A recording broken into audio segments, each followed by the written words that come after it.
Hi everyone, and welcome to this week's edition of Trans Stupid, where I take a look at the wonderful world of LGBTQIA++ news, because stupidity is intersectional. So the first story that I'm going to be touching on this week on a show which I mostly talk about trans issues with is a story that shouldn't have anything to do with trans people at all by its very name. However, the fact that trans activists demand these people bend the knee to them is the reason why it's a story at all. So some of you might have heard over the last week a new group has been set up specifically for lesbian, gay and bisexual people called the LGB Alliance. The reason for this is they're moving away from Stonewall, the UK's prominent LGBTQIA++ charity, because of what they see as Stonewall adopting a very hardline trans activist position, which is something I would agree with. A couple of years ago, Stonewall didn't touch trans issues at all, and now it seems to be their core focus. So this group, the LGB Alliance, has set themselves up to be separate and to campaign exclusively for lesbian, gay and bi issues.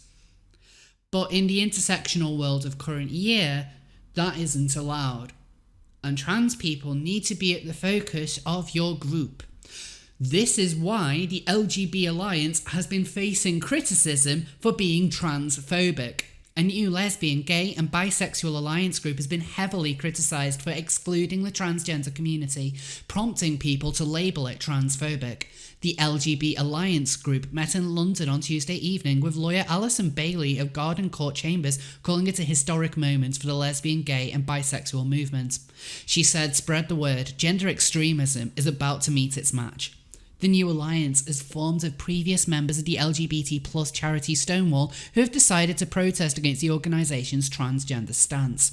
At the meeting, the group formed of influential lesbians, gay men and bisexuals revealed its mission to counteract the confusion between sex and gender, which is now widespread in the public sector and elsewhere. The group itself won't be formally launched until January 2020, but hundreds of people have already criticised the group on social media for its perceived anti-trans stance. And a lot of this is to do with the various activists who are involved with the LGB Alliance, a lot of them being gender critical in nature. And none of them seem to have faced as much of a backlash as Alison Bailey, whose law firm is distancing themselves from her after she announced the LGB Alliance herself. Now, this seems to be on the back of a campaign from numerous trans activists and seems to have been spurred on by Squealer himself, Owen Jones, where in a tweet targeting Bailey, he said the LGB Alliance is frightening and nasty, and that there is no LGB without the T, and trans people are an integral part of our community and movement, and attempts to divide LGBTQIA++ people, aided and abetted by right-wing media outlets, will not succeed, because of course Owen Jones, the socialist activist that he is, had to throw in the evil right-wing angle, as though that would make the LGB Alliance any less valid. Like, I don't quite always get the fact that right-wing is considered bad and evil. I mean, I'm right-wing. I don't consider myself bad or evil. I think I'm quite a nice person. But I digress. The group itself has been targeted not just on Twitter, but also in their crowdfunding. In fact, at the time of recording, their Just Giving page has been suspended due to the amount of complaints that they've received. And bear in mind, the group itself hasn't even launched yet. They're not launching until January of next year. So they haven't thoroughly outlined what their own positions are going to be. With that in mind, there's two things that I really want to comment on when it comes to the LGB Alliance. The first being, I don't want them to only focus on being opposed to trans activists. If they're going to be a force for LGB people, there are other issues out there that aren't just about the tranners. And a lot of the conversation, both from LGB Alliance's supporters and their detractors, seems to be focused exclusively on the trans aspect. There are a lot more things going on there. I'm not someone who's much of an activist anymore in these kinds of circles, so I wouldn't be able to really say these are the rights you need to be fighting for. But if they think that they have a just cause, that's really, I think, will be a better way of focusing it, rather than just being framed based on your opposition. But I think a lot of the backlash which they've faced is down to control. Now, when it comes to progressive circles, something which I've always mentioned is Z, who is most oppressed, gets the talking stick and gets to control that conversation and control what people can say and what they can't. And in this respect, the LGB Alliance is kind of Brexiting away from the larger LGBT movement, and it's a real splinter where people are saying, we don't want to listen to you anymore, we have our own concerns, we want to say this. And naturally that cannot be allowed. You're seeing them being slandered, they're being portrayed as not just transphobic, but right-wing, and whenever these kinds of people use right-wing, we know they're leaning more towards the fascist, neo-Nazi side than, well, just simply being a conservative or a classic liberal. They will slander you, they will drag your name through the mud, they will threaten your workplace, your positions, everything, until you come crawling back to them and bend the knee. And this kind of thing is only going to happen more and more. The LGB Alliance, I don't think, is just going to peter out. A lot of these kinds of movements over the last couple of years seems to be building more steam than anything. I mean, look at a lot of the gender critical movements and their various groups, such as Women's Place. They're becoming more and more popular, and I think that the LGB Alliance is another sign that people are getting fed up with the radical trans activists. Now, I've not seen many of the people involved with the LGB Alliance generally be hateful, transphobic bigots. The likes of Julie Bindel are often being brought up, but I've spoke to Julie Bindel in the past. I got along with her really well. We certainly have some differences, but I wouldn't call her a hateful person. There's no doubt going to be a handful involved who do indeed hate trans people, but that I don't think it would be fair to use them as a representative for that movement as a whole. I wish the LGB Alliance luck. They're certainly going to need it. There is, we're seeing just the start of the trans wars here. There's going to be more backlash coming, and one day it isn't just going to be against the radical trans activists, it's probably going to be against all of us. I will probably have no real contact with the group because I'm not lesbian, gay or bi, I'm just a straight tranner. I have no real link with them there, so I'll just leave them to it. But I wish them the best of luck because they are going to need it. Now, last week I reported on a very strange story which I said was probably the peak transist story I've covered, where a potential porn star reported a man to the police after he refused to have sex with her because she still has a penis. I didn't think I could really read a more bizarre headline until I remembered it's current year. There's always going to be a surprise around the corner. And then I stumbled across this story a couple of days ago. Woman sets person on fire in Taco Bell. May have gone on arson spree. Church, cars set ablaze. A truly horrific story, but why is there a picture of a bearded man on this page? What's he got to do with it? Well, it turns out that he is apparently a she and is the woman that the headline is referring to. Tallahassee police said Mia Williams, a 32-year-old Tallahassee woman, set a person ablaze at a Taco Bell and may have went on an arson spree. Yeah. This article is genuinely saying that this man is a woman. Let's see what they actually have to say. A Tallahassee woman may have went on an arson spree on Wednesday and Thursday, starting at a Taco Bell where one person was set on fire. On Wednesday, Mia Williams, a 32-year-old who was born male but identifies as female, walked into a Taco Bell, doused a person with gasoline, and then set them on fire, Tallahassee police said. Williams ran away and the victim was taken to hospital by helicopter with serious injuries. As of Friday, the victim was still being treated, police said. A short time later, 2 more fires were reported, all in relatively close proximity. While the 5 fires were not within walking distance, police suspect the culprit could be on a bicycle. At around 6:40 a.m, a Tallahassee fire truck spotted Williams on a bike and began following him. When an officer arrived, he tried to stop Williams by tasing him twice, but both shots weren't effective. As Williams continued to drive away, the officer decided to drive his patrol car over a curb and pin the front tyre of Williams' bike to the fence because she was a serious risk to public safety. She wasn't done trying to get away. Williams jumped on top of the car roof, pulled out a pair of orange scissors and then raised them up as if to potentially stab him.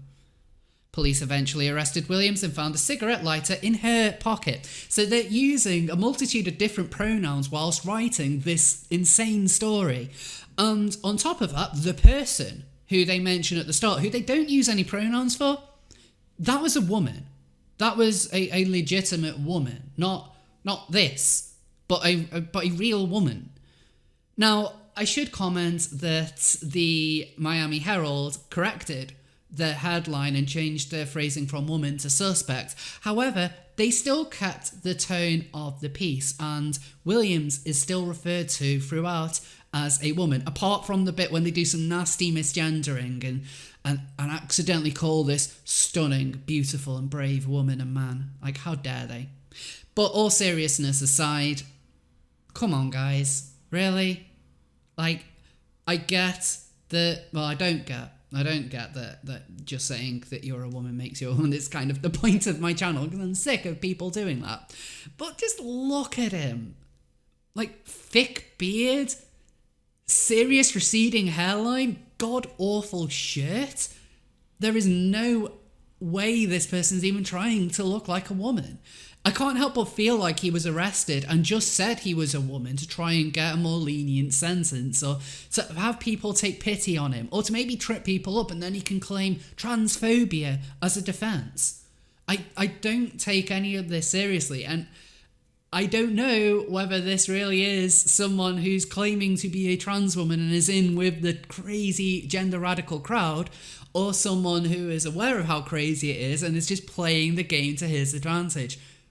Like, you cannot tell what is a parody and what isn't anymore. And the fact that the newspapers tow along with it as well, where they actually make it look as though they're being respectful of this arsonist's pronouns.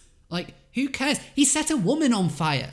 Like, I don't care about his hurting his feelings by not referring to Beardy bloke here as a woman. Like, I'm not gonna do that. I don't expect any of you to do it either.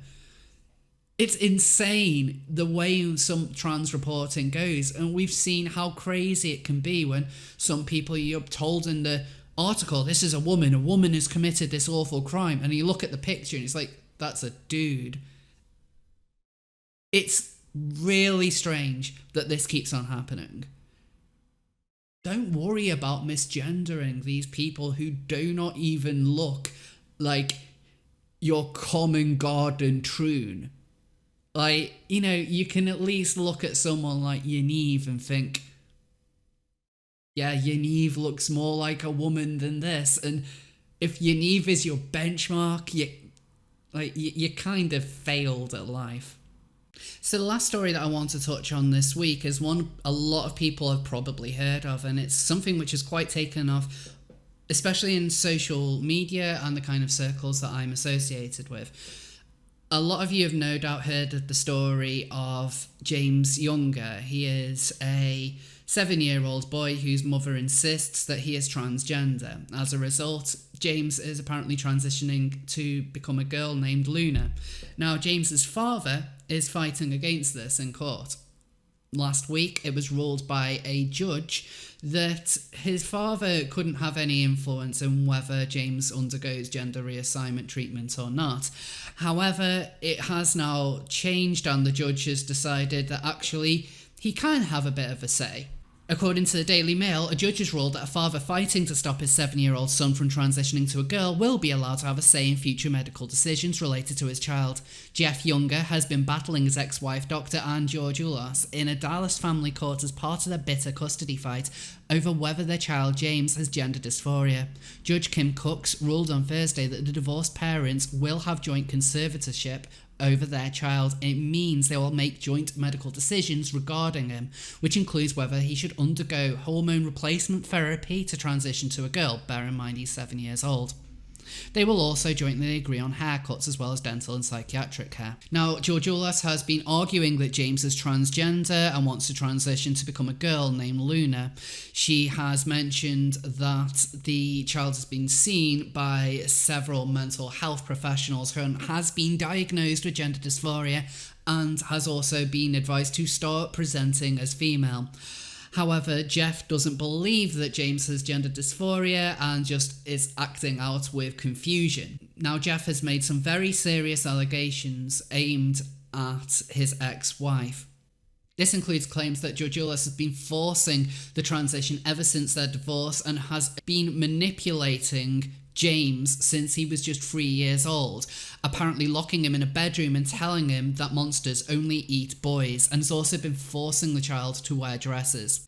In a podcast earlier this year, Jeff also made an allegation that his ex-wife is sexually abusing their son, saying, "Imagine how you would feel seeing what I believe is actual sexual abuse. I believe this is not just emotional abuse, but is the very most fundamental form of sexual abuse, tampering with the sexual identity of a vulnerable boy every single day.